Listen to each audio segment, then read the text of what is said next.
Welcome everyone back to Socks Out Racing as we cover Race 2 of the neoTrans Am Series at Lime Rock Park on September 27th, 2015. Lime Rock was an interesting venue because it's such a small track and fast lap times mean a lot of heat to the surface. The temperature itself was pretty even with 78 degrees Fahrenheit and partly cloudy skies, so we didn't see a huge track temperature change from the 2 days, which is good for setups.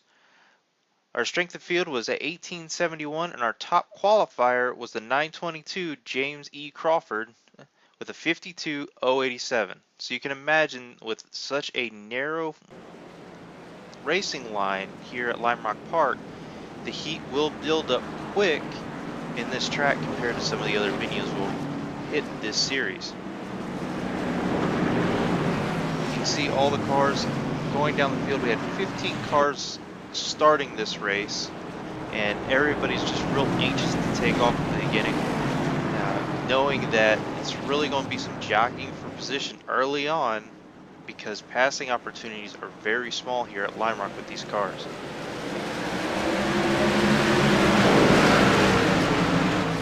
As we got everybody going down to turn 1, you can see we got 3 wide, which is very characteristic of Trans Am. If you've ever watched a Trans Am race at Lime Rock, 3 wide in turn 1 is not a unusual occurrence. But you can see everybody gives each other room, does pretty well, and the biggest thing here is try to find your spot in the group, because you don't want to stay running too wide here for very long. You will lose an immense amount of time. As everybody comes over the hill, this is the most treacherous part of the course by a long shot. Yesterday some of the cars were going completely airborne. And the 07 car runs into trouble. It goes sideways and grazes the tire wall. It's going to lose some spots there. And just kind of show that you think you know the course on Saturday, but Sundays the track can change a little bit due to the weather. And sometimes dramatically and change the way. Speaking of having trouble, the 17 runs wide in turn 1. That's definitely a place you don't want to make a mistake like that. Cost him 4 spots, almost 5. He's able to get the car back on and get the power down, keep from losing that 5th spot. And the Bushfinks now are, I think, running in 6th and 7th respectively at this point in time of the race. And the 82 runs into trouble, going down the straightaway, gets sideways, catches the 17. It's going to put both those cars in pit row using their quick repair. And the rest of the field is getting bunched up again for our first full course caution of the race. As we go back green at the start of lap 6, a couple of things to kind of take note of. Most of the drivers really took it easy on their tires. Everybody's kind of aware that this particular venue is very hard on tires, and with such a quick lap time and the track temperature already, they know that the tires are going to wear and the track's going to get very slick. So they're trying to get the tire temperature down as we get back going green.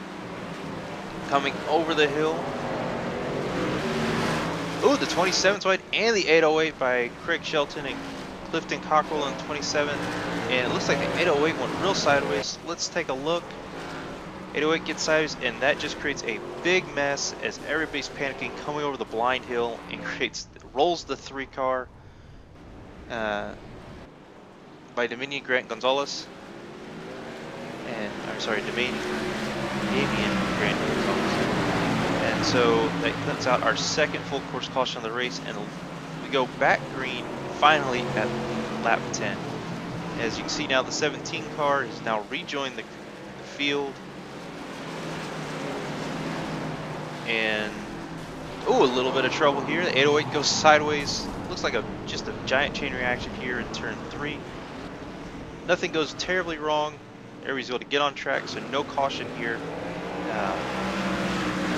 But it's just leaving quite a bit of. Everybody's just real nervous, I think, at this point coming through. Just trying not to bring out that other caution.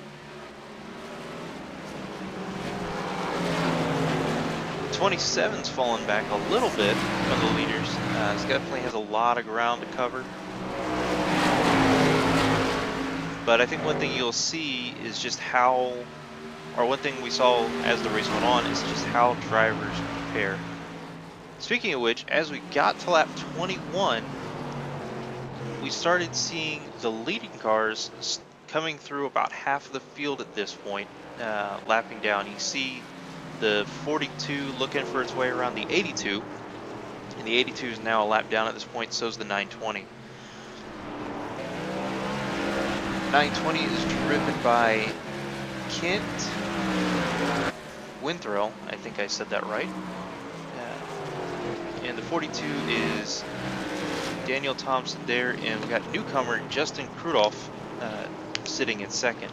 By lap 34, you see our final cars that are getting lapped.